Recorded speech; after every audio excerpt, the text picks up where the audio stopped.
Plastic bag like this, yep, then you're good. All right, I'll check one of the other.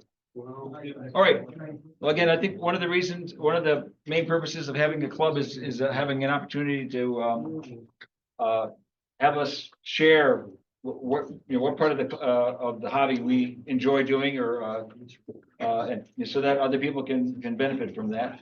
And we're fortunate to have Ben Sharon, and I forget your call, KC2. Yes. What?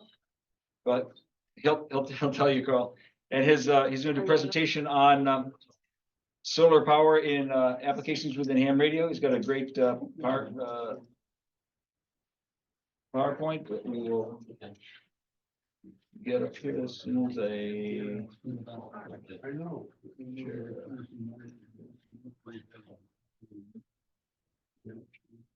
all right. And I think you should be able to. Yes. Oh, yeah. Is it recording? Okay. Is All it right. recording? Are we recording? Yes, we are recording. Yeah. Oh, good. Okay. Yep, we're recording. Yep. All right. So, hi, everybody. I think a lot of you have seen me around. My name is Ben Sharon, KC2OTS. Let's see.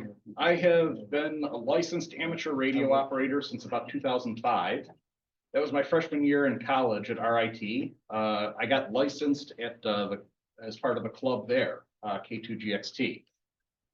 This is Field Day 2010. These are a few friends of mine.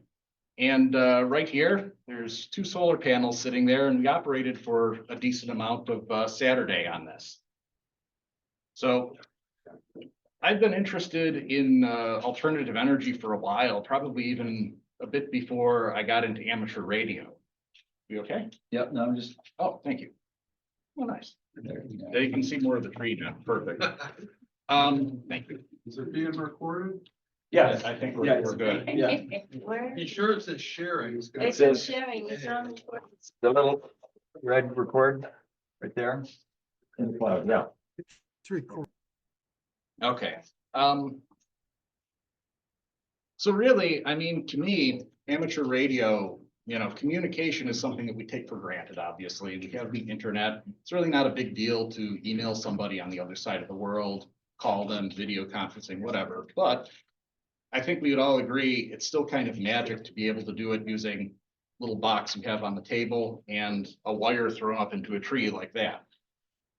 Well, other infrastructure we have is the power grid, which is actually amazing. Largest machine created by humans, I think I've heard that said. We have 3 of them in this country. That's a different story, but that's great. And it's fairly reliable. My power flickers a couple times a year, pretty much 3 or 4 times. I live in Endicott. But it's still very handy to be able to take that into your own hands, right? And when's the last time any of you guys operated without the grid? Probably Field Day, right? Forks on the air. Okay. So typically, like for Field Day, what do? We usually plug into a generator, right? Generators are great. They're pretty easy to use. They're readily available. They run on gasoline, right? But they're also noisy. You're restricted where you can take them. They get hot. They give off fumes and pollution. They're very powerful, which could be nice, but maybe you don't need a 5,500 watt generator, but you got it going anyways. Now, obviously, there are different types of generators. I think we have one of those little Honda ones here that we use. Those are pretty nice, but solar is quiet, no moving parts. And we're kind of, wait a minute, I have a slide on this. I'll go ahead here. We kind of are in a golden age with it because it is very cheap and it's actually pretty easy to put a system together that you can kind of understand. So what I want to talk about here, a little bit of the history and what we're at now as far as solar, a little bit of electrical theory. There's going to be some math. Get ready. You'll be fine. A little bit about what a photovoltaic system actually consists of and what the parts are, how to design one, and how that fits in with amateur radio, right? So let's go on here. Photovoltaics. That's a solar cell right over there. That's a solar panel. It's got a bunch of cells in series. This is an array. That's a lot of solar panels, and this picture, when I grabbed it from somewhere on the internet, is probably a little older. Efficiency has gone up, so you can probably get the same amount of power using less area. Here's a solar panel right here. This is 100 watts or so. It's just the people on the call.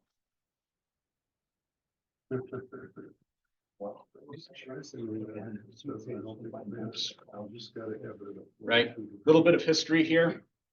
Surprise, surprise, first practical solar cell came from Bell Labs in 1954. But we've known about the photovoltaic effect going back to 1839.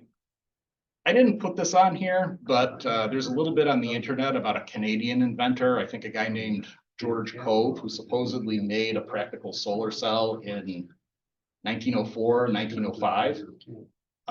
Something kind of on par with what Bell Labs did. I couldn't find too much that was really reputable, but it's kind of interesting that that's something that people were thinking about back then. Moving forward a little bit, Vanguard 1 is the first satellite to use solar power. And that's kind of something where it originally took on. We have some application in some far-flung area and we need power. Space is great for that. Now, another thing that's maybe a little closer to us is in the 70s. I think about the 70s, I can't speak too much of the history about this. People started looking for land that was really far in the backcountry. And they started doing things like, you know, building their homes, whatever, and carrying water and lighting with candles and kerosene.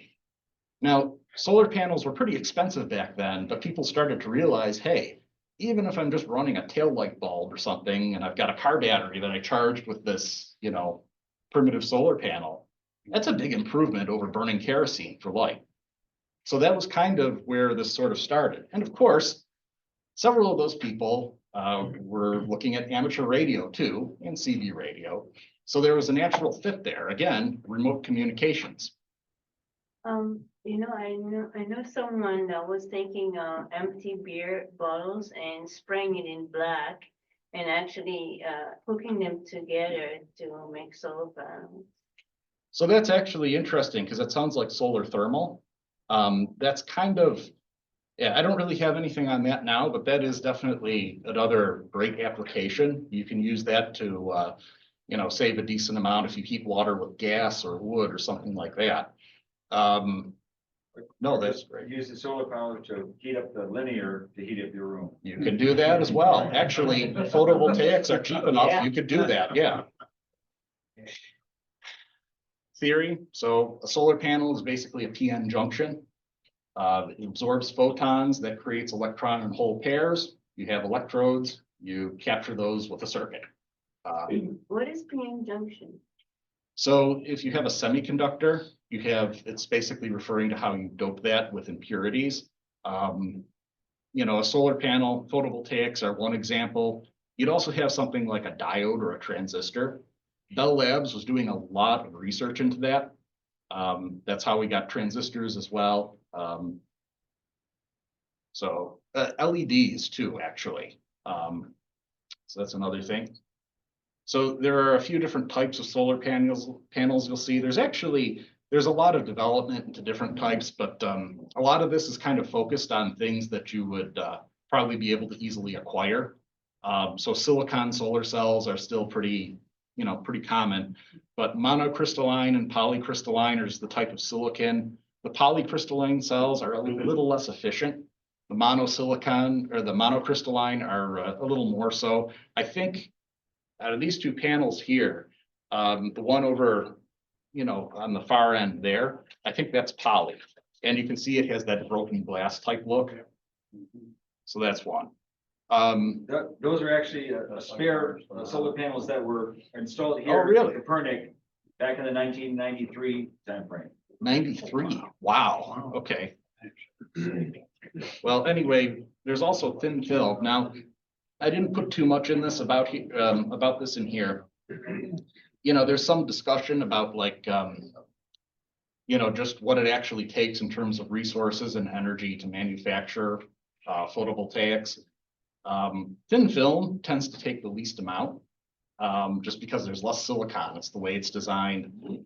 I believe they say that in a typical application, like, and I don't have too much information that I could find about this, so it's not in the PowerPoint, but for the other two, it's a few years. They recoup the energy that went into making them. And thin film, it's something like 6 months. And that's on the order of like probably someplace with a little bit more sun than here. I wish I could give you, an actual figure in terms of an amount of energy. We're gonna do a quick break. We have a couple more people who just passed, so we're gonna parade them up Well, front. congratulations. Yes, so we just finished up our test session, and so we had a total of 9 people taking the test, 8 taking the technician, 1 taking the general. Everybody passed. So we got 8 new technicians, 1 new. So I have Daniela and Kayvon from VU here, so it's, congratulations. I believe they're trying to reconstitute a club. Yes. At So we're BU, also, but we meet up here every third Wednesday of every month. Mhm. And there's a lot of knowledge here that we'd love to share. We have cookies and coffee too. And coffee, right. So anyway, congratulations. Thank you. and they're the vanguard of bringing amateur radio club back into the university as well. So thank you to all of you as well. Thank you. Sorry, thanks for the interruption, Ben. Oh, congratulations, guys. That's awesome. So anyway, generally speaking, there is some debate about what the real environmental impacts of solar are. And I'm gonna also take this as a moment too. First of all, it's generally considered that you get a lot more energy out of solar panels than you put into them. And second of all, I just want to mention that what we're talking about here, this presentation, we're talking about a small application, right? We're talking about powering a radio, maybe powering some other things in a blackout. We're talking about an area where the grid maybe isn't available. So, I happen to think solar is going to play a big role going forward in terms of what we can do for energy and the environment. It's actually very cheap in terms of a way of producing power, but that's a separate challenge and it's kind of a separate discussion from what we have here. In terms of cleanliness, compare it to running a generator, right? We're coming out ahead there. So unfortunately, I'm not going to go into too much detail about how to save the world with renewable energy here because I only have about 45 minutes or a half hour. If you'd have given me an hour and a half, we'd be able to do that. That would be fine. Yeah. But we're screwed. I'm sorry. I'm kidding. Efficiency, as I mentioned, relates to the amount of sunlight it can convert into electricity. A more efficient panel is going to be smaller for the same output. That's all that means. I sometimes hear people say, oh, well, solar is not very efficient, as if that's a bad thing. Well, okay, is it really? If you have a lot of land that's not doing anything else, you can put a solar panel there. You can mount it there. It has sun. It'll just sit there and give you electricity when there's sun, right? If it's going to be a little bit bigger, you don't need to pipe cooling water to it. You need some infrastructure. Again, that's grid scale solar is a different topic. We're going to talk about what you need here. So let's see, what else do I have on here? You can get space grade cells that are pretty efficient up in the 40% range like that record. They tend to be a lot more expensive though. So to that point, maybe we don't care if they're less efficient if they're, cheap. Now, on the other hand, if you're putting something in orbit, probably makes sense to look into that. When you look at the ratings on a panel, they're done at full sun, which is generally 1,000 watts per square meter.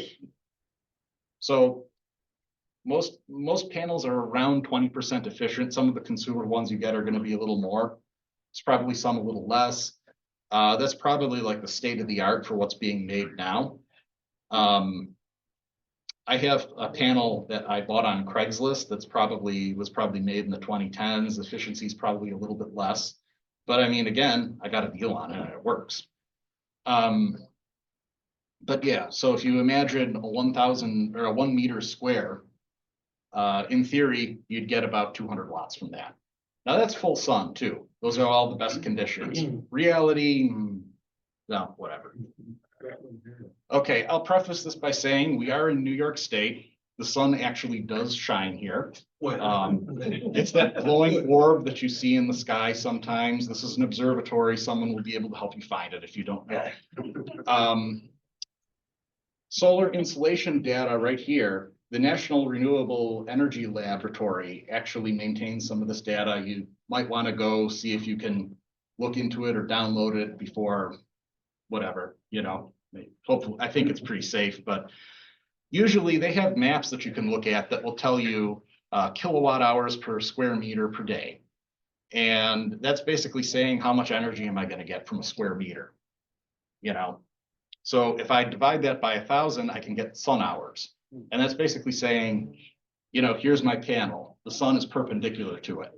So 3.5 sun hours is the yearly average for our area about.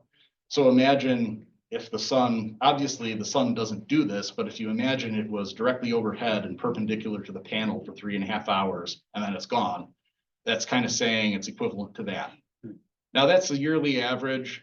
We can get as many as 5 or 6 in the summer, and it goes down to around 1 in December or January. So if you're going to be using this, plan accordingly. Now, if you're going to be setting up like a house somewhere where you're going to try to live off grid, you have to plan for what's my normal usage and how much sun am I going to have. If you're okay, I want to go someplace, I want to set up and operate there. Well, all you really need is the sun. You can kind of adjust yourself to that. And we're going to talk about how to actually size everything later. I do have a lot of slides here, by the way. I'm hoping that some of them I can go through quickly. Just, you've been warned. Can we get the slides, please? If you want, yeah, I would be happy to email this to you guys.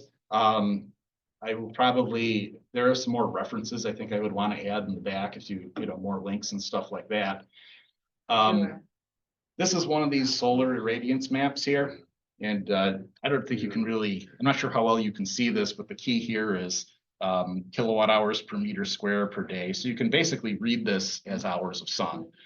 And we're in the less than 4.0 section, but that's not useless. So theoretically, this is like the US map, you can know how Yes. much sun in each place. With like going all over the US with the van. I'm not sure how they captured all this data, but yeah, I mean, it's basically been researched and logged here for this.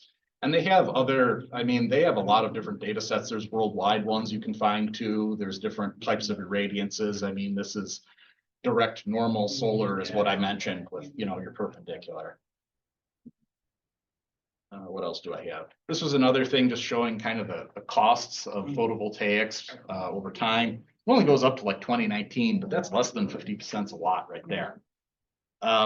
This panel right here, the 100-watt one,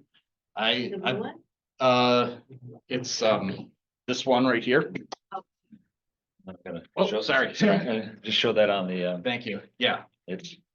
that's, This yeah, one that's right right. I actually bought that on Amazon. There was a set of 2 that I got for $100.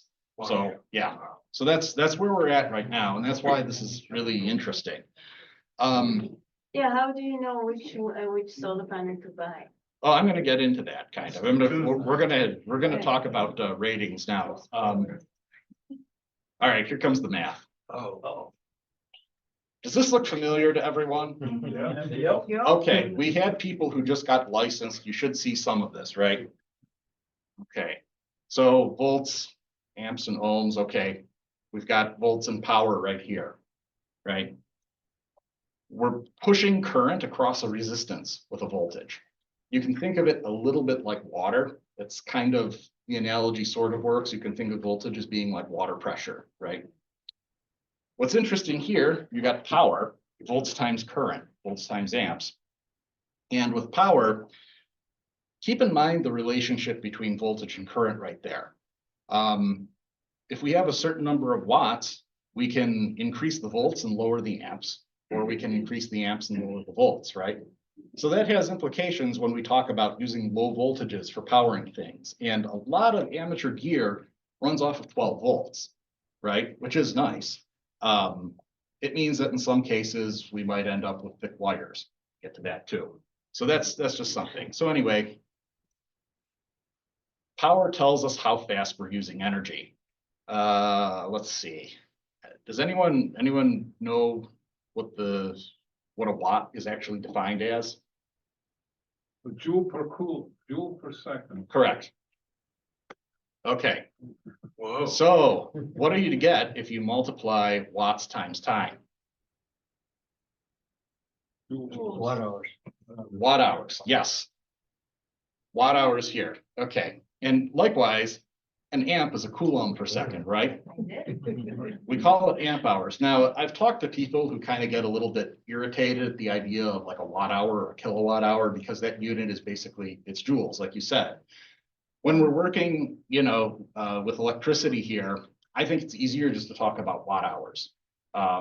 Use joules if you need to relate it to something else somehow, something in chemistry or physics. But if we're just kind of talking about, I turned my 10-watt light on for 1 hour. I have 10 watt hours. That's just easier. That's my take. Okay, so here's a quick thing then. Anyone gets this? So if I have something that's drawing power and I measure it, say, I don't know, every minute or every second or something like that, and I measure the power and I calculate watt hours from that, right? So I know that I'm measuring it at some increment of an hour and I'm multiplying it. What do we call that? There's a term for it. You might have to think back to calculus. Anyone? That's integration. You're integrating it, yeah.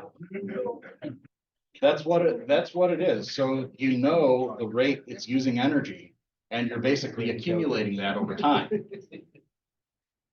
Another way of thinking of it is like this. You're driving on the 90, 65 miles an hour. You go for an hour. That should get you 65 miles, right? Well, yeah, if you're, 65 straight as the car drives. Watts and amps are rates. This is a pet peeve of mine. You don't buy electricity by the kilowatt, you buy it by the kilowatt hour. And this is something I kind of wanted to hammer home here, because as we start talking about how to power things and how to have enough solar to do that, this idea of accumulating energy is kind of important. So no, I didn't pay Endicott Municipal Electric for 400 kilowatts last month. It was kilowatt hours. There's an exception to that. Does anyone know what it is? Demand charge. Thank you. I'm thrilled somebody got, were you gonna say that also? Okay, great. No fair, he worked for nice. Yeah. Okay. 2 ringers. Oh, that's awesome. Right, if you have some piece of, you're probably not gonna do this as a residential user, I hope not. But if you have some kind of a piece of machinery that takes an absurd amount of power, even if you're only running it for like 10 minutes, the utility has to supply that, right? So they have to have the infrastructure there and maintained, so they have to worry about that, so. Yeah, okay, solar panel rating. So if you look at a solar panel, they generally have these terms here. There are some others, but these are the important ones. Open circuit voltage is the max voltage you could ever see from that panel. Short circuit current is the max current you can get from it. Now, okay. Let's see. Okay, I'll do this now. There's a point where you get the max power, and that's these two right here, these two values, the voltage max power and current max power. So solar panels, does anyone know what a voltage source is? Yeah. Okay, in theory though, think back to circuit theory. A voltage source will supply any current that it needs to keep the voltage at a certain amount. Now, an actual voltage source is kind of a fantasy. We do it for basically circuit analysis. But we have things that are pretty close to it, like a battery, like Drew said, the grid hopefully is too, right? It's 120 volts. I plug something into it, supplies an amp, and it does whatever it needs to do to stay at 120. If I load a solar panel and plot that over time, by the way, I'm going to go to this first, actually. We get this IV curve right here. So it's not quite linear like you would expect, a voltage source or like, like a resistor or something to be. But basically, if you look at this, open circuit is all the way at the end. So we're not drawing any current. That's the high end of what that'll produce. And I did bring a meter, maybe afterwards. We might even be able to get that from one of these panels in just the fluorescent lights, right? That's a very, your meter is drawing microamps when you do that. Short circuit is when you just look at, you basically just short it, it's limited. If you short a multimeter across a battery, you'll probably get a lot of current. It'll have some sort of a limit, but like you could get hundreds of amps. You'll probably blow the fuse in your meter. Hopefully it's an actual fuse and not like a piece of copper you jammed in there because you kept blowing it, right? So let's see, if I go back a little bit, I don't know if you guys can read this, but these are a couple. So right over here, this panel, this one on the far left is actually that first panel that we have right here that Drew pointed out on the camera. And it's got an open circuit voltage of 22.7 volts. The short circuit current is 5.55. Max power voltage is 19.5, max power current 5.13. As an aside, there's a couple of other ratings on here. It says max series fuse rating. So if you have a series string, you can put these in series and increase the voltage. That just says 10 amps and max system voltage is 1,000 volts. So in a big system, you might go into the hundreds of volts, probably not for what we're doing. Somebody's car alarm. But those are other ratings. Now, this one over here, this is a bigger panel. This is actually that 195 watt panel I mentioned. So if we take a look at this, the maximum power current is 3.53 amps and the maximum power voltage is 55.3 volts. So the panel on the left is kind of matched to a 12 volt battery. And that's why 12 volts is in quotes down there, right? So if you have a 12 volt battery and you want to charge it, you need to push current into it. So you need a higher voltage. You might have, some amount of wire that's going to be resistance. And you're also going to have different daylight conditions. So that's kind of why we don't just make a solar panel that's 12 volts or 13 volts or whatever. Now, a panel like this is designed for like a grid tie system or something larger where you don't necessarily have a battery. I'll talk about that in a little bit, but you're kind of using some kind of a converter to get whatever voltage you need for that. Did I skip over another one? You can do a test on a panel if, for example, you find a used one. Craigslist is one source. If you bought one new from, a solar retailer or even Amazon and you're a little unsure, if you have full sun, you can actually see if those ratings match up. Just, if it says your short circuit current is 5.5 amps, it's probably safe for a multimeter. And you should be able to isolate the panel, short it across the meter in the current setting and see about that. And you should be able to measure the open circuit voltage same way. So that's kind of one way you can make sure that happens or that you have a good panel. And maximum power only really happens under the best conditions. You will see it, but you can also see a lot of variability. So going back to this thing here. So let's just say for a minute, we're trying to heat water or something with it, and we're hooking up a bunch of resistive heating elements, a bunch of resistors, right? Let's see what I got here. So this is the 100 watt panel. This is pretty much those, unless I made a typo right there. It's pretty much that panel. First example, I have a battery, 12.5 volts, right? The battery needs a charge, so it's going to be able to accept a lot of current. So what's going to happen is I'm going to hook it up to this thing, and it's going to pull the voltage down to about 12.5 volts. Now we know, okay, it's a 100 watt panel. Like I should be seeing around 8 amps for 12 volts, right? Well, no, because the current is limited. I'm only going to get 68.75 watts out of that, even if I have full sun, right? So, okay, what about now we're doing the resistors? So I have a 100 watt heating element. I don't know if you can get one somewhere. I just made that up. We know it's about 1.44 ohms.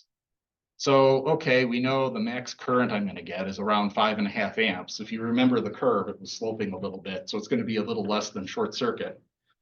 Well, it's gonna pull the voltage down to 7.92 volts. You're only gonna get 43.5 watts out of that. So, okay. What if we could take a bunch of resistors and put them in a series and parallel configuration and actually operate this close to where the max power is, right? So I could maybe increase the resistance a little bit, and I could maybe put those series strings there. Or I could put some of those strings in parallel, right? So now it would be possible for me to come up with some configuration of resistors that actually burns off that 100 watts.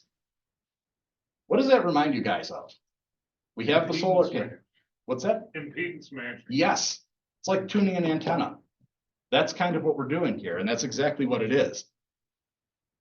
Maximum power point tracking is a concept where you basically constantly adjust whatever your load is to try to get the most power out of that panel. That curve that I showed you is actually going to change during the day based on things like the time of day and temperature, right? Higher temperatures mean that the voltage is going to decrease a little bit. Colder temperatures can actually push it up. Sometimes in the winter time, even though you get less sun, you can have an effect where the clouds act a little bit like a magnifying glass, and you can actually get more than the 1000 watts. Maximum power point tracking is kind of a way to adjust for that. So I'll talk about how you use that in a little bit, but well, right now we're going to get to power systems. So this is probably what a typical radio power system looks like. There's the grid, there's a power supply, and there's your radio, and it's putting out 13.8 volts, 12 volts. This is probably something a lot of us do, right? Maybe we connect it to a generator. So with solar, first of all, let me get something out of the way. When you see solar on somebody's house, you usually have something like this. Now the inverter converts the DC from the solar into AC, and it just pushes it onto the grid here. That's a type of inverter that's doing that. As an aside, this is supposed to be blue and brown. I use the European colors for the AC side because we use black and white, and my background's white. So just an aside. You typically have the solar panels. You have some kind of a circuit breaker or a fuse, maybe a disconnect. And then you have the inverter. And this is really nice because it's efficient, it's simple. You're just pushing power onto the grid, and there's laws in New York State and elsewhere called net metering, which basically means this pushes your meter backwards. So you're storing energy in the form of, reducing your bill a little bit. And if you happen to key up your radio on a sunny day, some of that runs your radio, right? The downside to this is most of these inverters are designed to disconnect if the grid goes down. And for the longest time, this type of system was meant for only grid operation. And that's kind of a distinction I want to make here. This system, as is really only usable if you have the grid available, which a lot of people do, of course. Now, this isn't entirely true. There are inverters that can use batteries and feed into the grid. There are inverters that are designed to work without batteries, but that can actually power some smaller AC loads if you don't have the grid.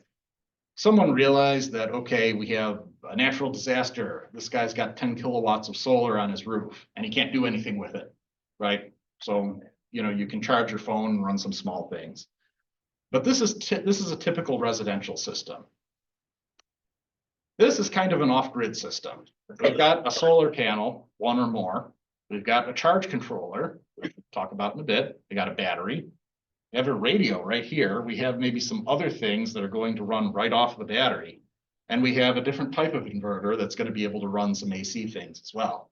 This is very generic, and what I want to get into later on is how do you size these things, right? How do I decide which one to get? Because there's a ton of products that will basically fall into these different boxes right here.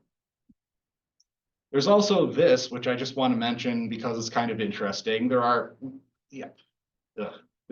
batteryless off-grid systems where I have some kind of a thing I'm trying to do, maybe pump water. I don't care about doing it at night or when there's no sun. I just want to do it whenever I can.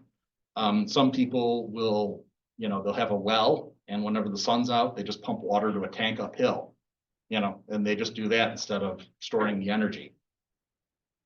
An example of this I worked on actually is this. This is a pond aerator that we put in last year. This is, by the way, I volunteer at a nature center up in Smyrna, Wolf Mountain. We actually have animals. We have wolves and foxes you can come to see.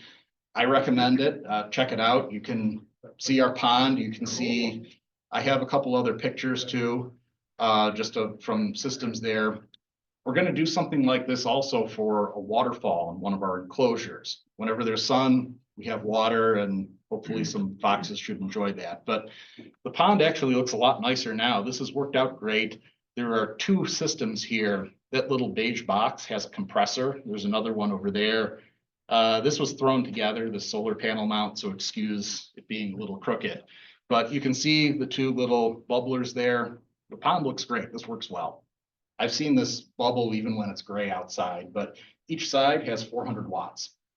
So, and I should mention too, the compressor has a little controller that basically does maximum power point tracking, and it controls the speed. So when there's less sun, you just pump less air. All right, let's talk about the different components here. So first of all, obvious problem with solar, no power at night, right? But if you also look at that IV curve, you know that you don't really have a lot of leeway in terms of, you know, if I'm keying a radio or doing something that's where I want to draw more than whatever the panel can put out. So it's kind of a buffer that way. The battery is made up of cells that are in series. That's literally what a battery means. It's a bunch of cells. You can buy batteries and arrange them according to whatever you need. Just some terminology. State of charge is kind of like what percentage charged is the battery. Depth of discharge is how much did I take out. If you add the two, you should get 100%.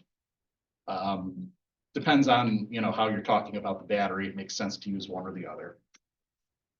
Right. Typically, you probably want to use 12 volts for amateur radio. That's what we're used to. Bigger systems will probably want to think about going to 24 or 48 volts. I don't recommend trying to build batteries yourself that are much higher voltage than that. Direct current is kind of interesting when it comes to things like circuit protection and switches. If you think back to your theory, when you have an inductance, it likes to maintain the flow of current. So it kind of looks like a, you know, it's a higher impedance as your frequency goes up. But if you try to interrupt it at DC, it will try to jack the voltage up to keep it going. So that's an aside. Like I said, you probably don't have to worry about that at 12 volts with what we're doing. But, you know, if you think you're going to be clever by building a 120 volt system, be careful. I don't exactly recommend it, although it's not impossible. Your battery is affected by how long you want to run stuff without sun, basically, or really, you know, what you want to run, how big the load is. You know, if you're charging your phone, that's one thing. If you're going to key up your radio and you need 20 amps all of a sudden, you know, you need a battery that can support that instantaneous draw, not just that has enough energy, right? There's two types of battery we're going to talk about. There's lead acid and lithium iron phosphate. Start with lead acid. And by the way, there's tons of different battery chemistries out there. These two, I think, are probably the most practical for us, but there's ongoing research. I actually, back at GE, when I worked there before coming to this area, we were doing sodium batteries. That was kind of interesting.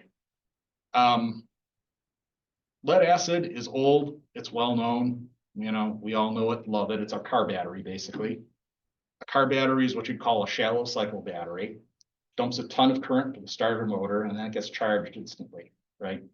Car batteries take a decent amount of abuse, but you know, they're not really suitable for radio or off-grid applications because we want to be able to deeply discharge it. That's what deep cycle is for. So lead acid, there's generally three types you can get. There's flooded, where you can unscrew the cell and you have a liquid electrolyte you can see. There's a gel cell, where the electrolyte is kind of gel. It's, you know, it's solid, it's sealed. And then there's AGM, absorbent glass mat. The electrolyte is basically wicked into a fiberglass mat.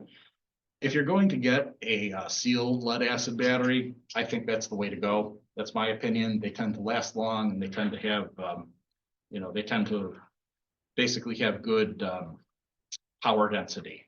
you know, they will let go of their power pretty easily. I got one right here. This is 20 amp hours, 12 volts, got power pole on it. I'll hold it up here for those of you on the phone. How heavy is that? See for yourself. Whoa. Okay, It's heavy. don't drop that on your foot. Yeah, that's heavy. Okay, speaking of heavy, 35 to 40 watt hours per kilogram. Round trip energy efficiency is about 70%. You can find lead acid batteries that have larger cycle lives. 500 is kind of what I saw cited. You can spend more money and get a nicer battery. And again, going back to my time at GE, I remember talking to one of the chemists who was working there. His comment was that there's actually a lot of room for improvement with lead acid. So this is kind of interesting. Is there a way to increase the efficiency more than 70%? Probably. I couldn't tell you whether that's something that's just, you know, characteristic of the chemistry or if it's something that we can improve. I think that probably could be improved. Yeah, you have to keep in mind, I mean, the thing about a battery is that efficiency is kind of a price for convenience, for being able to have power at night, for, you know, being able to buffer your solar panel. I mean, it's kind of, it's not great. It's not a huge deal breaker, you know. A manufacturer, the nicer batteries should give you charts that show you like how many cycles you'll get versus the state of charge. You commonly hear the recommendation to keep the discharge up to 50% at most. From what I've seen from like the documentation on some of these batteries, you can probably go below that. You should definitely stay above 20%, but 50% gives you about probably the best value out of the battery. One thing about lead acid, it likes to be charged. Leaving a lead acid battery around, like partially charged 50, 60% is a way to kill it. That's not great, but you know, when we charge it, we usually do that with 3 stages. There's a bulk constant current where we're just dumping current into it until it reaches the absorbed voltage, and then we hold it at that voltage for a while. And after it's been there for a certain amount of time, it depends on what the manufacturer recommends and what the charger you're using does, it goes down to the float. And float is also constant voltage, so we're just regulating the voltage there, but we're trying to compensate for the self-discharge. So you can get float chargers for your car battery. That's kind of what it's doing. It's specialized for that. Like I said, a battery is a string of cells, and you do have to keep the voltage equalized with them. And typically you would do that with an equalization charge, which is just a controlled overcharge. You can do that with the flooded batteries because they naturally vent anyways. This is just a chart showing the how you would charge them. As you can see, that first part right there, the 5 amps, that little plateau in red up there is the bulk stage. So we would have a charger that's limited in current, and then we hold it at a certain voltage and that tapers off. And when it gets to a certain point, we start floating it. So that's pretty standard. The actual voltage depends on the individual battery, what the manufacturer recommends, whether it's flooded or sealed. You need to compensate with temperature too. A good charger will do that. It will sense the temperature of the battery or the ambient air, and if it's very hot out, we'll reduce the voltage. Lead acid batteries, the amount of capacity you get from it depends on what you're drawing.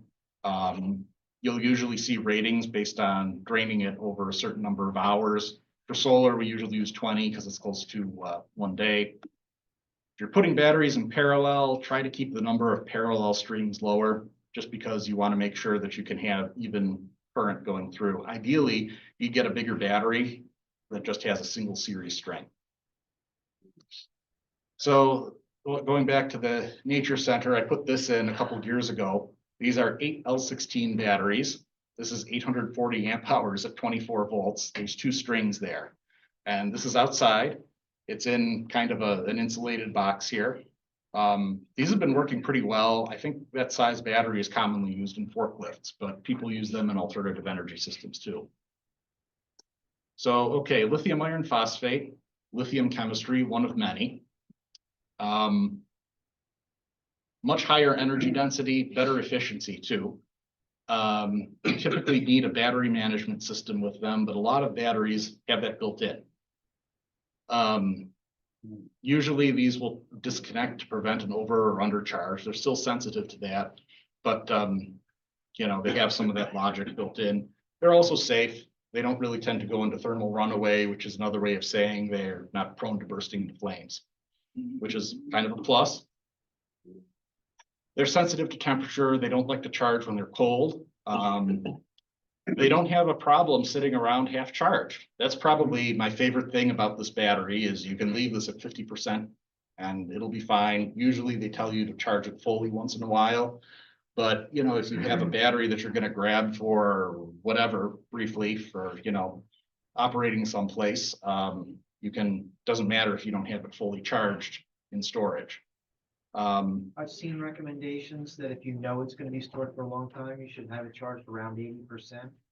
I've heard 50 typically, Or but yeah, really, I mean, I would go by whatever the manufacturer says, but 50 or 60. What's the self-discharge rate on those compared to like lead acid? Very low.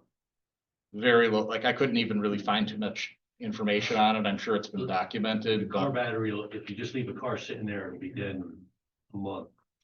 yeah, I mean, the only thing I would be worried about is like the BMS in a lithium iron phosphate battery. They typically, I don't know if they recommend using them in starting applications. You'd have to look at the individual batteries, but I mean, yeah, you should, I would expect them to hold a charge much better. Higher cycle count too, obviously. I should say in both cases, if your cycles are lower, like you're not drawing as much out before you recharge, that'll make the battery last longer. The more energy you store in the battery, that's more wear and tear on it. And as far as charging, 2 stages, we basically get rid of the float stage because we don't really have self-discharge. And this is just kind of the charging curve for it. So we kind of hit it with the charging current, and then we have like the really small absorbed stage right over here where it just drops off. Now, I should say too, that also affects kind of the voltage over state of charge, and that's another plus of these. They hold their voltage around 13 volts pretty well when they're operating. So that's actually kind of nice for amateur radio because lead acid will dip, you know, so if you're operating at high power and you need that slug of 15 amps right then and there, that's kind of nice. Comparing the two, you probably want to go with lithium iron phosphate. I'll just say that. There are some cases where I think lead acid kind of makes sense. Extreme temperatures, lead acid will kind of underperform, but it'll kind of hold up. Like for example, in the very cold, like that picture I showed you before, that battery box is outside in the elements. It's pretty cold up there. The battery will be sluggish. The voltage will dip lower when you try to pull power out of it, but it'll plow through that, you know. The other thing too, I haven't really done a deep dive, but I would think that if you're trying to float the battery, like if you're using it in something like a UPS where it's going to stay charged most of the time, you might come out ahead with lead acid just because you're not cycling it as much. All right, I should stop. Does anyone have any questions or anything? So on your UPS thing, I work in IT, we have probably our oldest lithium ion UPS, which is lithium iron phosphate, is about 6 or 7 years of the battery. It's still at like mid 90% health. So it'll actually cut, like the way the BMS on that one works is it cuts off. It doesn't even bother with the flow. Well, I think, you know, lithium, I think can perform well in that. I guess what I've kind of wondered about is in terms of value for the money, you know, because like I said, you're not really having it undergo cycles. Lead acid still might make sense there. That's all. I guess that's an interesting point. 10-year cycle life versus 4 or 5 at most for lead acid. Well, the other thing too, a lot of those UPSs, you probably see like the small ones getting thrown out here and there. Usually what happens for the smaller, you're probably dealing with like bigger server rack. No, these are I would consider still small. These are not like your data center size. Like 750. 1K or 15. Okay, yeah. I was gonna say, like a lot of the APC UPSs, the batteries go and you know, people end up throwing the whole thing out. I got mine that way. What I've suspected is that those don't take care of the batteries very well. That's the problem is there's a constant, you have to tweak, lead acid ones. It slowly, as the unit ages, will creep the voltage up to the point where you end up with bloated batteries. Well, that makes sense, and that's probably the float voltage there. There is a way to Yeah. hack at it through the serial port and fix it. So what I would like to see, and what I would suspect if anybody has control over that, you know, back before I said the float voltage, you know, something around 13.5 volts, lowering that would probably be best for prolonging the battery's life. That would be my thought. That's just my guess. Nine times out of 10, that's what happens is your first set of batteries runs fine. You go to replace it, your second set lasts about half as long. Yeah. And 9 times out of 10, when you go to pull that second set, it comes out swollen because the Yeah. voltage is too high. That sounds about right, yeah. And that's the other thing too, those are sealed batteries, so that doesn't really have anywhere to go. That's, yeah. Okay, anything else? All right, And quick question, how do the two battery chemistries compare as to the voltage drop over time or as they're used? Do they fade or they stay steady and then drop? you mean like as they're cycled or over Or their as they're lifetime? used, as they're being used, So, or in use, let's say for an extended period of time? well, as you're actually discharging the battery, lead acid tends to lose voltage a little more. In fact, you know, you have been able to get battery monitors that basically say this is your percentage based on what the voltage is. Okay. It's not the greatest way to track that, but that is kind of linear. Lithium iron phosphate tends to be flatter. So the voltage stays constant more until it gets really low in capacity and then it drops. And the only way to know when it's about to drop is based on how much you've used? Yeah. Okay. Thanks. So basically charge controllers. This is basically a battery charger that runs off of your solar panels. I showed you those curves. It basically regulates the batteries to those curves. There's two different types, PWM and MPPT. PWM, has anyone heard that acronym before? Pulse width modulation. Here's two controllers, PWM on the left, MPPT on the right. I actually brought both of these here. The left one is rated at 30 amps. The right one is rated at 15. You can see this one's heavier. There's more going on in there.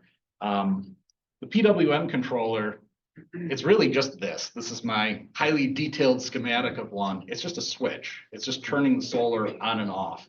And the duty cycle is what changes. So it's on longer than, you know, in proportion to being off as the battery is taking more current. And it can kind of throttle it back that way as the battery charges up. Now it's doing that probably at something like around 300 Hertz, depends on the controller. What else is there? I'll get back to that in a second.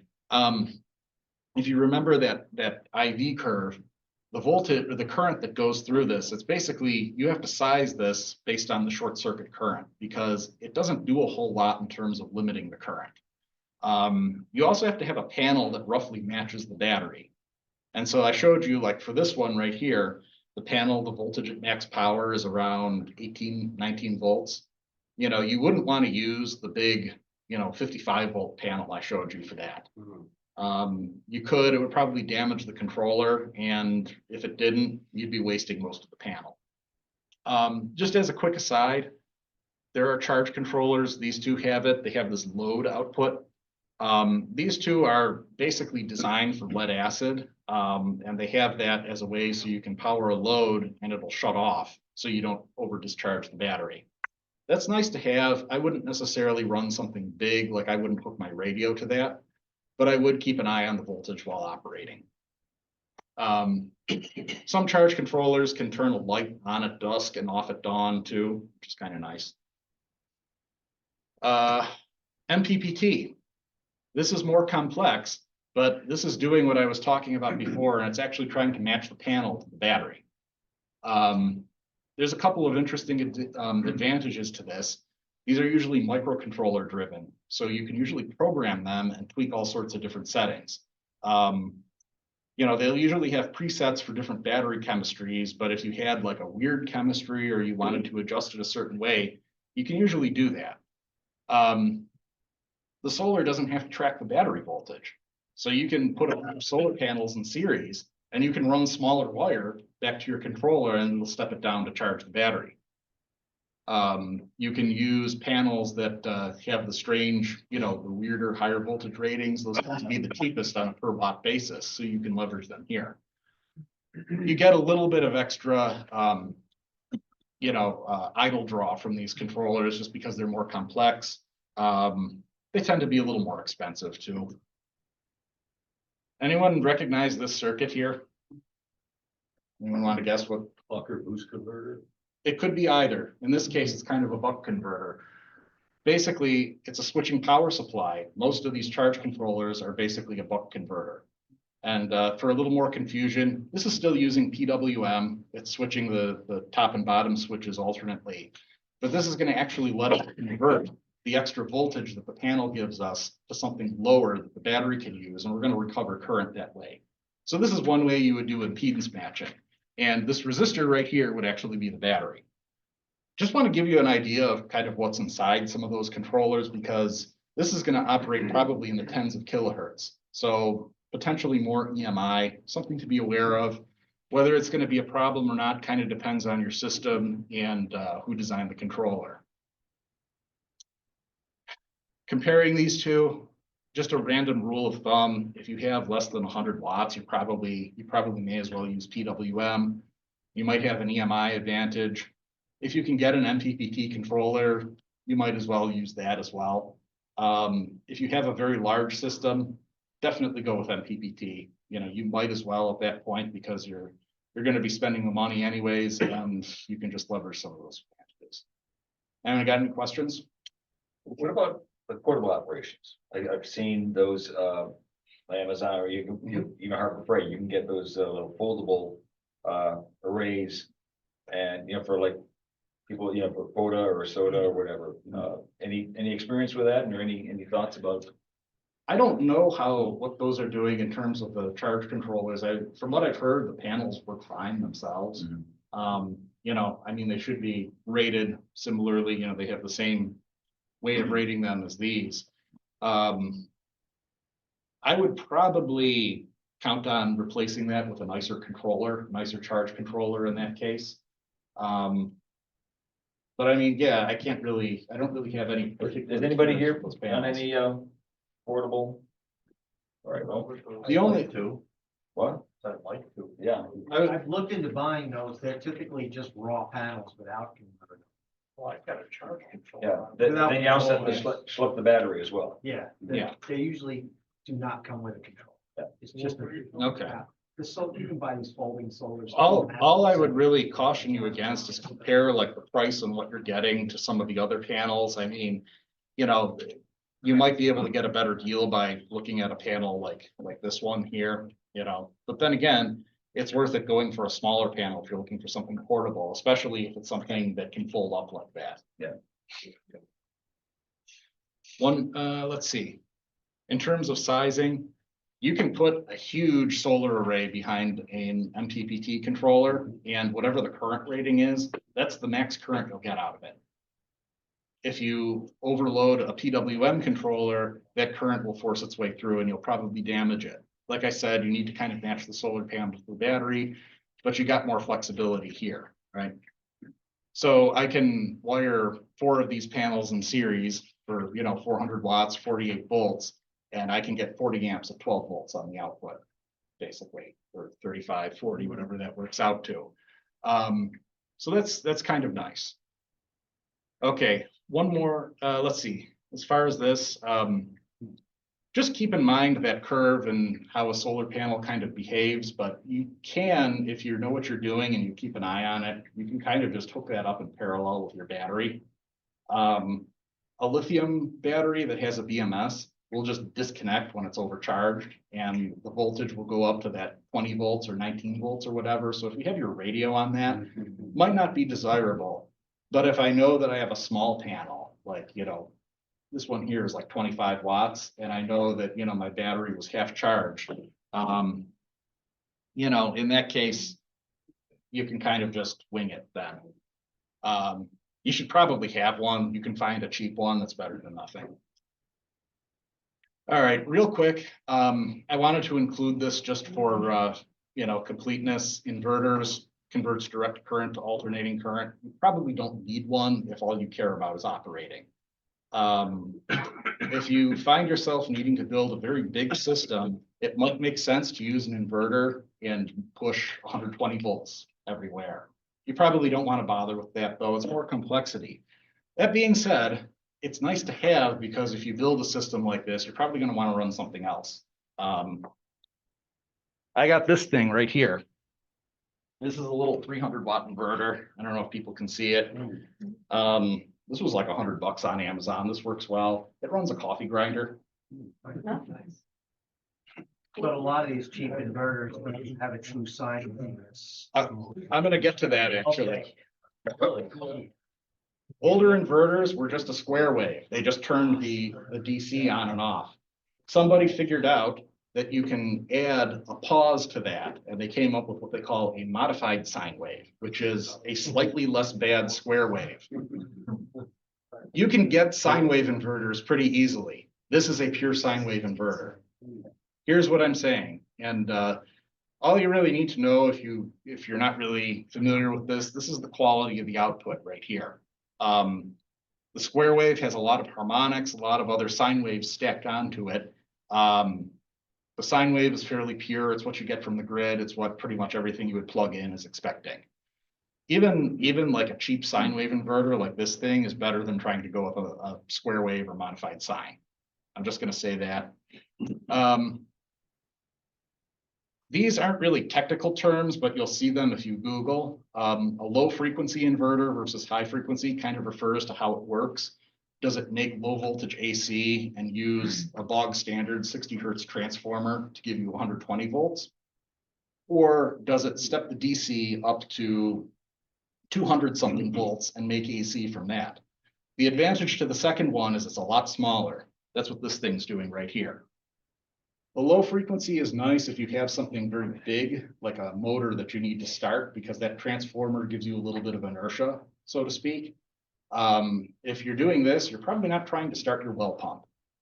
You could probably find an inverter like this that will handle most things you would want to run, like a refrigerator even. They do have some surge capacity. They can, I think this one can put out like 600 watts for a couple seconds.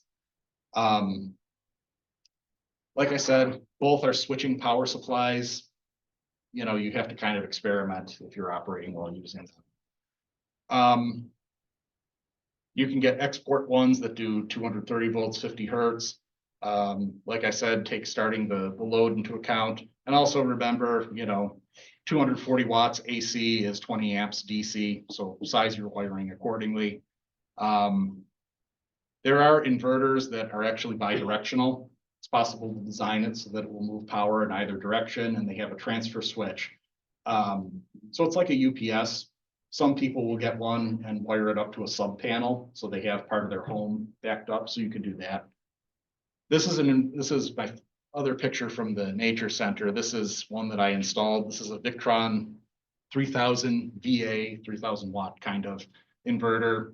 It charges. We haven't done that. It's been pretty reliable. I think you can buy one of these for about $1,000, but it works. This inverter is a little bit larger.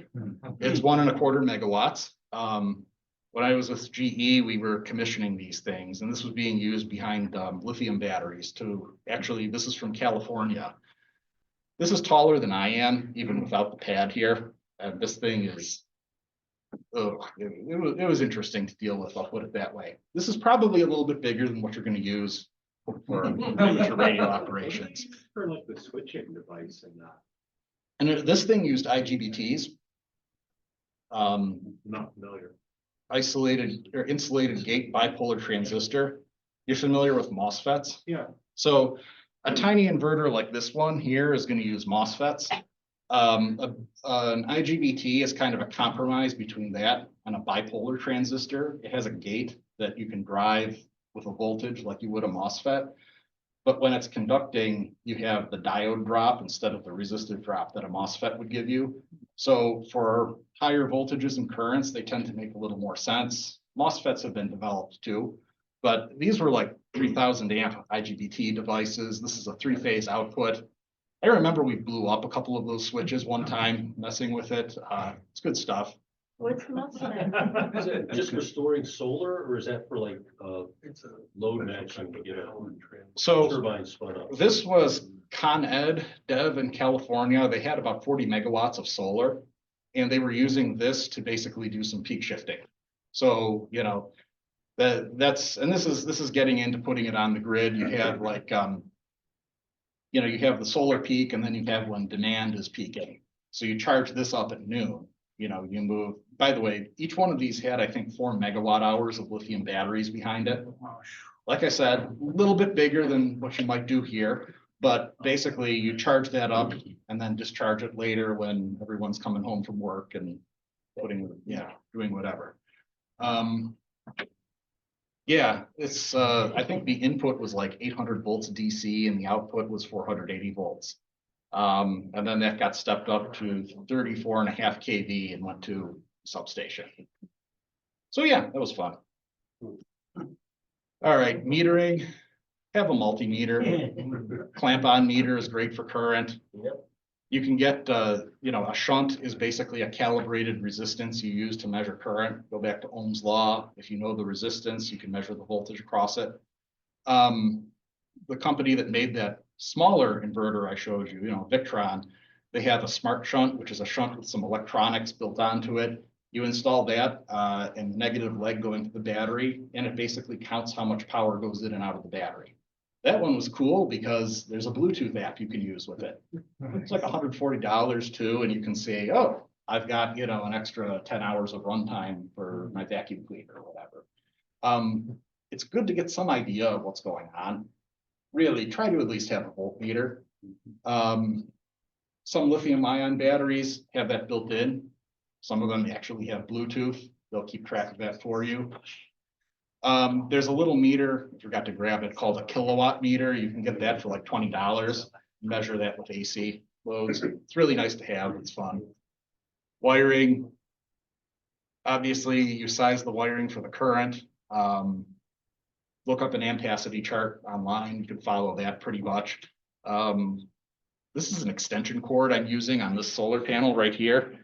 Just, you know, buy one or use an old one, but that's kind of, this is a 25 watt panel. This is just an old extension cord. It's easy and it's weatherproof, you know, just make sure it's not compromised or anything. What isn't? Obviously, good crimping is important. Connectors, Anderson power poles, that's these, my most favorite connector. They should be yours too if you're into amateur radio. For sure. Now, seriously though, you know, we're talking about all this solar stuff. If we actually had something, either field day or some kind of occasion where we're, you know, we're all gathering, you know, it's like, oh, okay, well, here, take that battery and take your radio, and it has power poles, and we have them aligned like this. Plug it in, it's easy.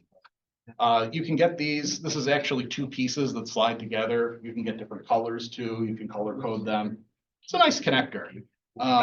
They make larger connectors as well that handle 50, 125, 175 amps. MC4 connectors are usually used on solar panels.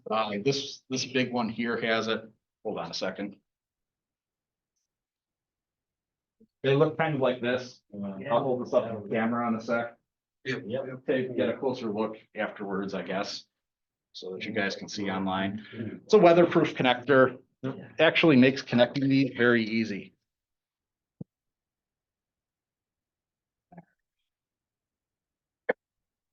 Overcurrent, circuit breakers and fuses protect the wiring. You don't want your wire to become a heating element. It will. You can burn your house down with 12 volts, just like you can with 120. 12 volts, low voltage, tends to be safer in terms of electrocution, but blood, saliva are very good conductors. For the love of God, do not put the wires in your mouth with a 12 volt battery. Just gonna say that.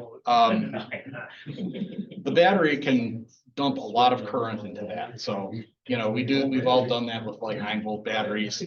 I have. 9-volt.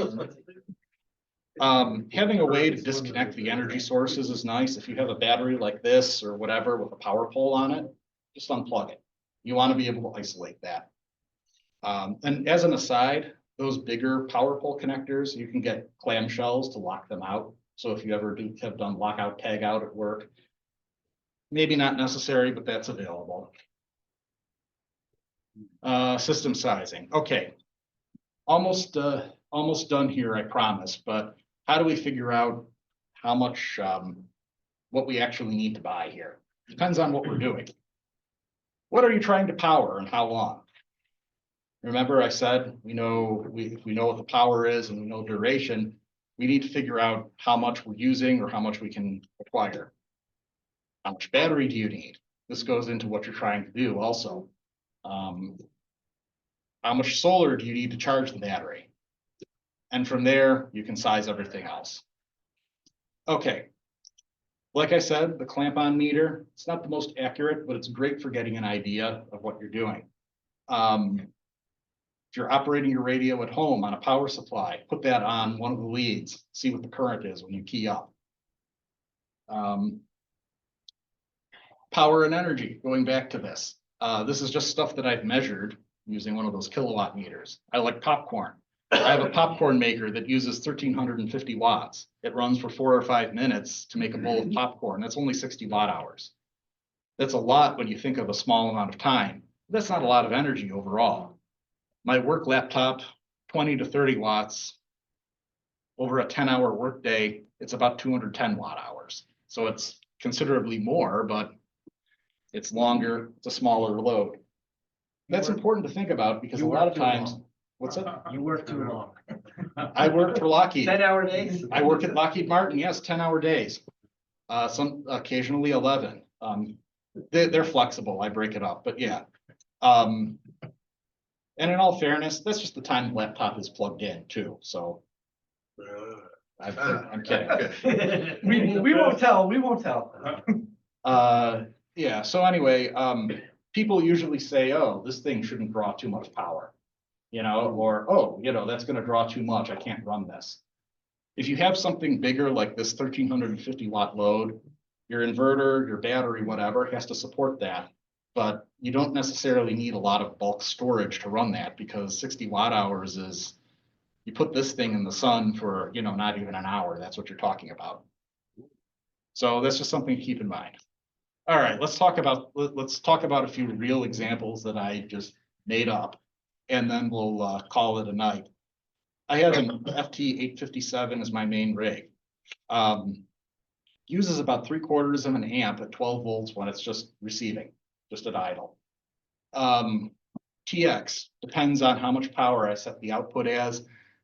I think when I've had it at about 15 watts when on FM, it's about 3.5 amps, 42 watts at 12 volts. I think it can do 20 amps with 100 watts output. Now that's the DC input. Now, you probably want to measure this at different levels. And something I was going to say is if any of you have access to one of those like clamp on current meters and you want to measure your radio, feel free to let me know. And I was thinking about putting that in a table in this presentation after we put your call sign in, but I was thinking that might be a nice little bit of crowdsourcing. It might make it easier to plan in the future. So if we know the instantaneous draw here, now we can estimate, well, how long am I actually transmitting versus receiving, right? Because that's going to affect my time. You're probably not talking all the time. But if you're running a digital mode that needs to transmit for a full minute, that affects it as well. Oops. Okay. Once again, I made this up. This is probably a good time to remind you guys that we're supposed to use the lowest amount of power necessary to actually get the message across. So if you're the type of person who loves seeing the aurora every time you key up, you might want to hold back a little bit. I'm assuming I'm running for about 3 hours. I'm basically transmitting for one of those hours and listening for the other 2. Now, this is just something This might actually be something interesting with field day. If you put one of those meters on the generator, we'd actually get some real data, like here's how many kilowatt hours the entire day used. So the entire event. Right, so arguably, when we're using, because we do use that solar panel system, we may decide to say, all right, we'll run at 25 watts. Through the day, and then we'll go deeper into the evening, because we aren't pulling the watt hours at 100 watts, which is what we normally run. Well, you could always scale back, and I should mention, you know, I wish I could kind of give you guys like a spreadsheet that just tells you everything you need to do, but. You know, there's the math, there's the science, and then there's an art to this, and if you keep an eye on your system and know what you have, you can do things like adjust your operating, scale your power back, you know, operate less, so there's a little bit of give and take with that, but. Getting back to this, so I said, well, what if I'm operating at full power here? I'm transmitting about 100 watts. I basically calculated I'm getting about 258 watt hours for the span of 3 hours. Over here, only 68. All right, so how big of a battery, how much solar? To start with, I'm going to assume that I want a lithium iron phosphate battery and an MPPT controller. And this is interesting because I talked about the difference between MPPT and PWM. Okay. No, I should have deleted that, whatever. All right, so we don't have to stick to the 50% rule for lithium iron phosphate, but I want to have some reserve. So I'm just going to say I'm only going to use 50% of the battery. You could pretty much just, you know, drop in lead acid and this would kind of stick through, but you know, just use your imagination here.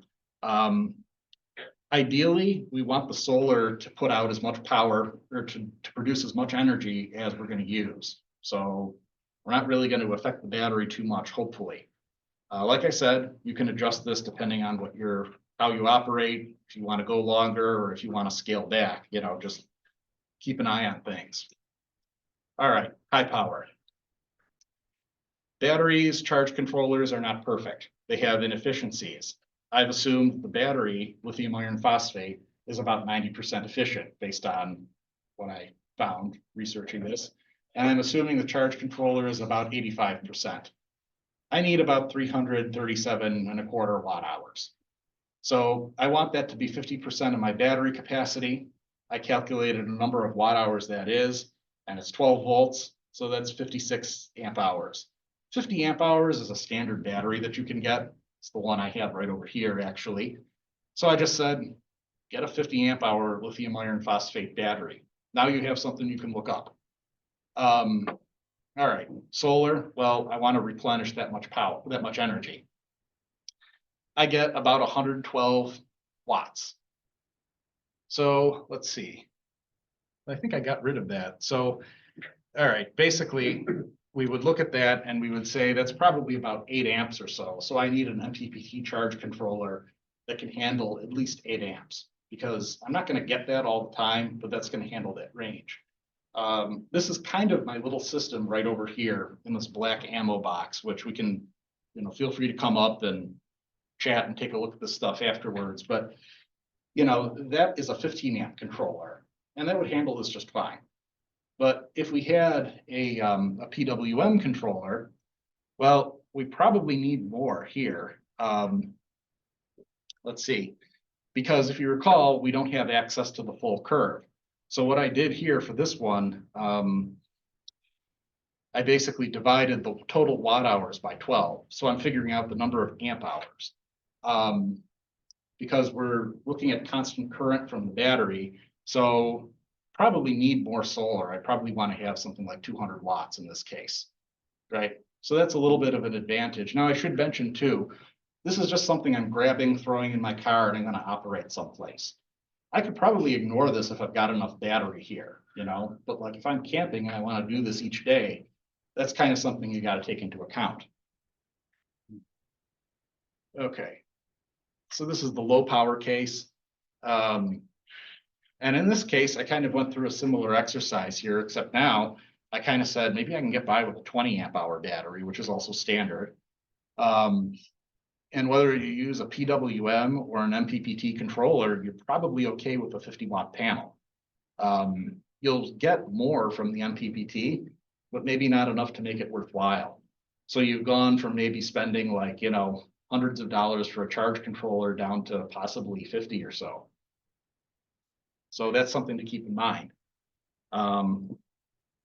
Okay, this is another contrived example. Before I go on to this, any questions on any of the methodology? Did I think a Did typo? you look at peak current draw in these calculations? So what we're kind of trying to calculate is, you know, what my usage over time is going to be, because I want to figure out the amount of energy that I have to harvest from the solar and what I'm going to use. So the other thing you'd have to think about is, okay, if I'm operating at 100 watts, my battery has to be able to supply 20 amps when I key up.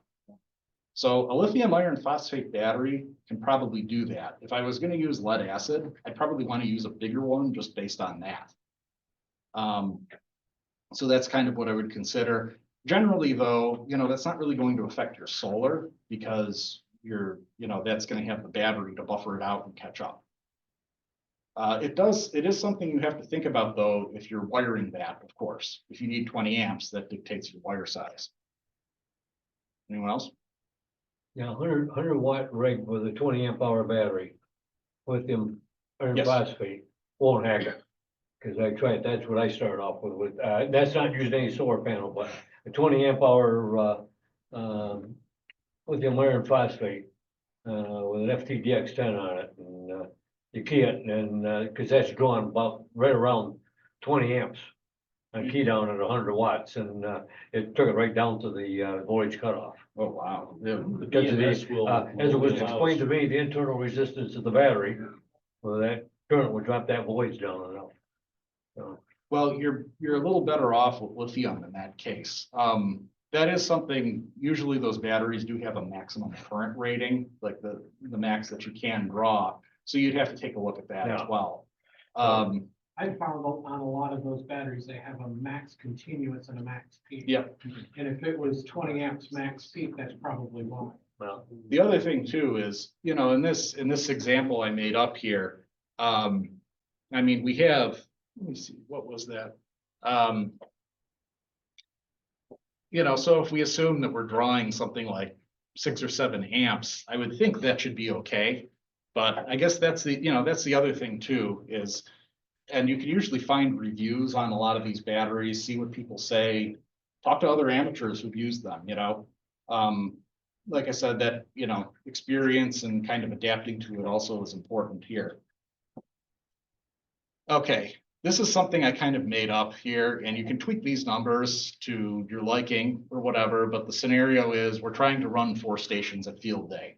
We're going to run the radios off of 12 volts directly, and we have a few smaller things that we're going to run off of an inverter. I assumed we're going to be transmitting about 1/10 of the time. You could increase that if you'd like. It's going to make things a little bit bigger, but I kind of wanted to show this as an example of how you can be flexible, right? We're talking about something that we set up just for a specific purpose. We're not really living with it 24/7. It's just kind of like, okay, field day is a drill we're doing. You know, what if we really needed to set up? What can we do? So, all right. I just kind of assumed we're gonna blow about 100 watt hours on charging people's phones. It's gonna happen, and 400 watt hours on the coffee pot. I don't know. That's probably going to be more, but like I said, I made that up. We got a laptop. We have lights. We're going to run the lights overnight, probably like an LED bulb, something like that.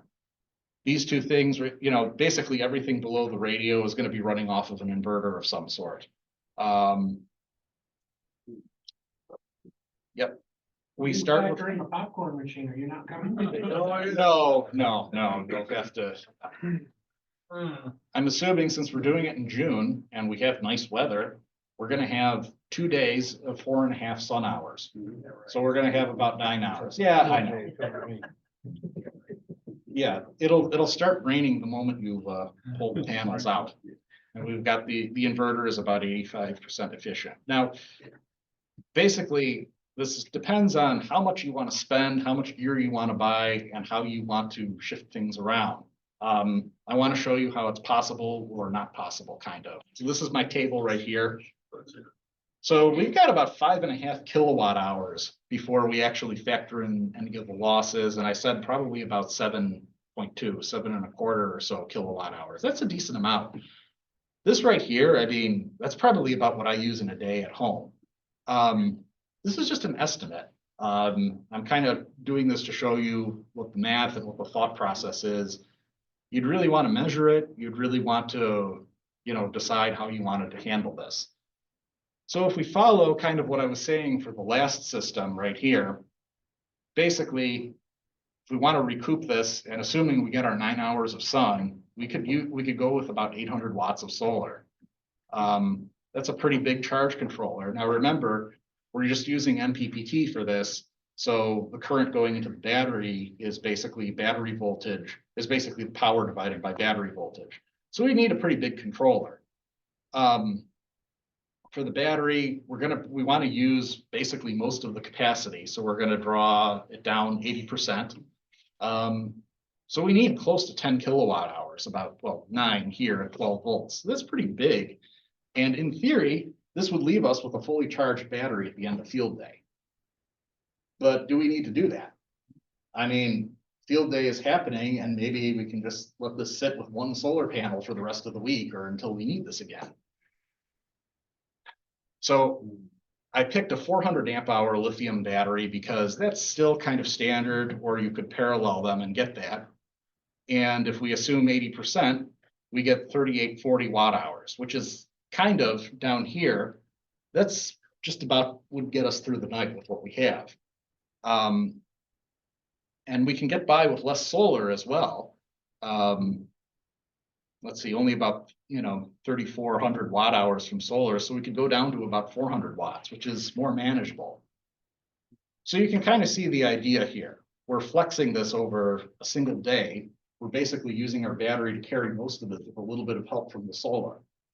We know what field day is. It's a known quantity, right? We're going to operate for 24 hours. Maybe we have some prep. We could shuffle things around. We could make the coffee when it's sunny out and hopefully it stays warm, or people won't care if it's cold. I don't know. We could do that type of thing. I have one more example for you guys. I wanted to give an example of something that is, like I was saying here, I wanted to give an example of something that's permanent and not operating completely. And Ford, feel free to pick me apart with this in terms of draw and usage of the repeaters. I probably should have consulted with you beforehand. Okay. We have a repeater that's going to go on some remote site on top of some mountain. Nobody wants to go there unless they have to. It's just going to run continuously and hopefully we don't have to worry about it, at least power wise. I made this up. We have some kind of monitoring gear that's going to draw 20 watts constantly. Maybe we've got a webcam. Maybe we've got some kind of, we're monitoring temperature or something like that. And maybe we have like, I don't know, a Wi-Fi link, a wireless hotspot or something where we have something out of band to monitor the repeater. Something that draws 20 watts. I don't know. Maybe we forgot about something. Well, whatever. I'm assuming that the repeater itself is idling at about 1 amp and goes up to about 15 amps at TX. And this obviously depends on what you're actually trying to do. You'd have to spec that out. That's a pretty good guess at it. Awesome. That makes me so happy. 2 hours of talking per day. Now, I just want to mention too, as an aside, when I lived up in Schenectady, we had issues with QRM on our repeaters. Every once in a while you hear about that, and it would be really unfortunate if somebody basically keyed this thing all night to try to wear down the battery. That's open-ended. There's a lot of things about this that you could tweak to make it work. And that's something you'd have to discuss. Like I said, math on PowerPoint slides is easy. If that were all engineering took, they'd have replaced us with spreadsheets. So 15 amps when transmitting, we're running 2 hours a day. Let's see, what else did I say too? We want to be able to go for 3 days without sun. Adjust accordingly, maybe more or less. And something that I didn't really put here, well, I'll talk about it later. We're going to use lead acid batteries because this is going to be on top of a mountain. It's going to be very cold. Maybe we can use lithium if we have some way to heat it. Some of them have that built in. Or maybe we're just going to go with lead acid because it's a known quantity. We want to charge it after a day of sun. So all this energy that repeater is gonna use for 3 days, we wanna recoup it. I don't know if you guys can see where this is going, but this is gonna be big. So let's see, 1368 watt hours per day. After losses and 3 days of no sun, about 6,500 watt hours. Now, I kind of made the assumption that this repeater runs off of 12 volts. So we have a lead acid battery. We want to use double that number as its capacity because that's our most discharge. We've got about 1,000 amp hours. Now, if you recall that battery I showed you in the box from the Nature Center, that was 840, but 24 volts. So this battery would wind up being smaller than that, but this is going to be pretty big. I used our 3.5 hour number for New York State. If this is in wintertime, you might only get 1 hour. Right? So keep that in mind. So I'm being a little bit optimistic here. I got about 1,800 watts of solar, rounded that up to 2 kilowatts. We have a charge controller here. We're going to wire up this array somehow. Depends on where this location is. Maybe there's like a sunny meadow or something. We can set up solar, and we want to step this down to charge a 12-volt battery. When this is putting out full power, we're going to get 166 amps here. That's going to require some big wire, but luckily it's just going to be between the charge controller and the battery. Now, what if we decided to say, okay, we're not going to try to charge the whole thing up. We're going to try to compensate for that daily usage. This is a little bit more manageable, right? Now, we can bump this down to about 620 watts of solar, call it 650, 700, depending on what panels we can get. And we've got 51 amps we're charging it with. I would say at the very least, you probably want to go above this lower number. You probably want to split the difference. You probably want 1,000 with this. This is very big. I would also consider, what do I have here? I would consider what can we do to reduce some of the idle? We have other stuff that's drawing 20 watts. Can we knock that down a little bit? How much does the repeater actually get used? Is 2 hours of transmitting time on it? Does that make sense? How bad is it if somebody drives out with a generator on the off chance that, you know, we've had a gray 2 weeks in January? Is that an issue? Maybe we can automate a generator too. You can get propane generators that will auto start, you know. We could make this a little bit easier if we rewired the batteries to 48 volts. The reason that it was 12 is because that's what the repeater needed. But if we can find the right switching power supply, we can step that down, and that might make some of our wiring a bit easier. So that's something else we could do. So I like that example because that is comparable to like somebody living in a house, and it's just kind of a different idea, different example of off-grid.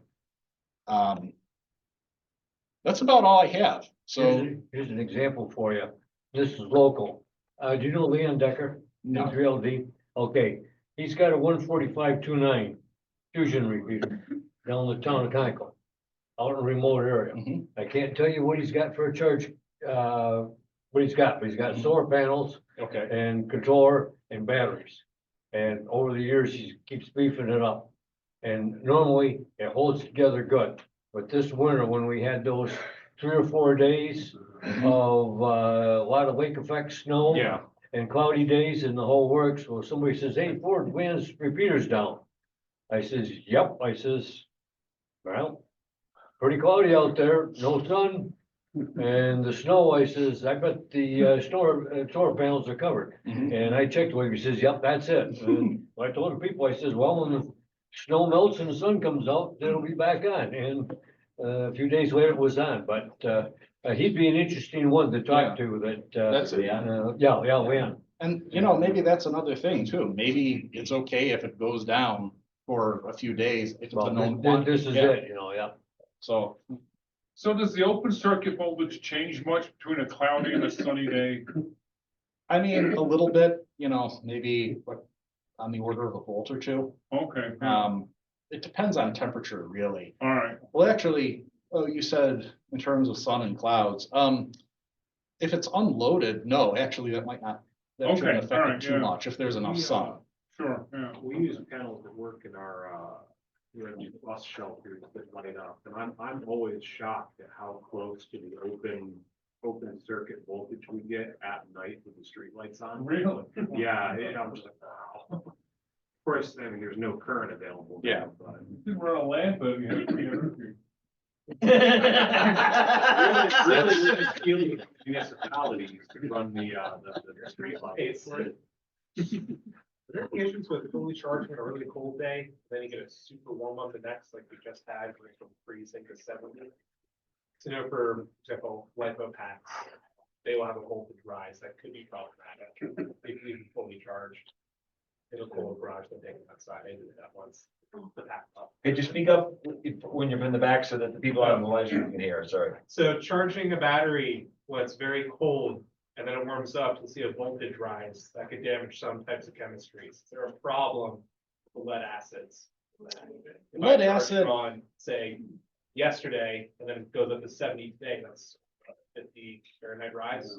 So typically with lead acid, I think I mentioned it or briefly, you compensate for temperature when you charge it.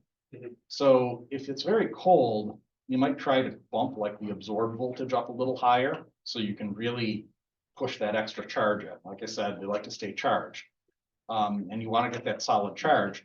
When it's warm out, yes, the voltage is a little higher, and if you try to regulate it too high, that can be damaging to the battery itself. As far as like getting a really bad overvoltage on lead acid, if you don't blatantly overcharge the battery, you should be okay. Like it's probably, if you have a good charge controller, it should be preventing that. And it should be compensating for temperature. Those 8 batteries that I showed you, they replaced some similar batteries that had been charging. They were old, first of all, but they were charging without any temperature compensation. And they were getting cooked, like they would start bubbling sometimes in the summer. And what I realized was happening is the charge controller was inside the building next door, and that box was shut and it's insulated. And the charge controller had no idea what the temperature of the batteries was. So it sees, okay, inside the building, it's 72 degrees, but it has no idea that it's like 98 degrees in the battery box. So it keeps pushing that in more than it should. So when we replaced those, you couldn't see it in the picture, but there's a little, like, I think it's like a thermistor or something that you just mount to one of the terminals, and then that runs inside to the controller. Okay. Now, lithium batteries, if you buy like just a self-contained battery, should have a BMS that is aware of that to some extent. So, You touched on EMI when you're talking about charge controllers. From an amateur radio perspective, how prevalent is that? I mean, like, do you avoid cheap charge controllers? Are there like remedies if you end up gambling on one and thing makes noise in HF bands? so I wish I could tell you how to fix that completely. If I could, I wouldn't be here. I'd probably be pretty rich right now. It's something people have been chasing basically forever. It really depends on the charge controller to an extent. It depends on your wiring, how your system is set up, because like if you have, so first of all, if you're using like a PWM type controller, I think most of those are operating at a low frequency and you shouldn't see an issue from that. Well, the sharp rising edges on those square waves generate harmonics into pretty high frequencies. Yeah, it's like a cell phone charger. I've actually gone around and thrown out cell phone chargers in my house. Well, that's probably operating into the kilohertz though, and I mean, you'd have to look at the individual charge controller itself. Now, if you're using one of the MPPT ones, you have, a lot more DIDT happening in there too, because you turning it on, you're, especially if you have like a higher voltage on the input, you get that slug going into the inductor. I don't know. I mean, in that case, one thing you can probably do to avoid some of that is try to keep the wiring short going to your battery, try to keep that loop small. You might be able to do something like twist wires together. That might help avoid some of that radiating out. Has it ever really been a problem in your experience, or is it just something to be aware of? I've never really had a problem because where I've operated, there's just so many other things that can produce EMI. I'm kind of putting that out there because it's something you should be aware of. If worse comes to worse, like I said, we're not really talking about in most cases, we're not talking about something that's been installed in a house that's gonna be operating continuously. If worse comes to worse, you know, unplug everything from your battery and hook your radio directly to that. You know, like, you're probably gonna have a pretty good experience if you do that and go to a mountaintop or something like that. But basically, I would say it's just something to be aware of. You know, try to keep that in mind, try to keep things short and simple, try to locate anything that's gonna be sensitive away from the potential sources, you know? So that kind of thing. A lot of hams do have problems when their neighbors get solar systems installed. There's a lot of QRM coming off those Yeah, controllers. What I understand, it's the home systems that actually have the inverters actually attached right to the panels themselves. Create a lot of RFI. But I've got a solar system at home, and I just have one big honking inverter down, in the basement of the house, which is, so it's not quite as bad. One thing, I'm also concerned, I'm aware of the time, yeah, but anyway. I'm done, actually. If nobody has any other questions. You know how batteries lose their efficiency over time through cycling? Do solar panels also do that, or do they stay at the same efficiency? You're gonna lose a small amount of efficiency, you know, like a few percentage a year, something like that, but I mean.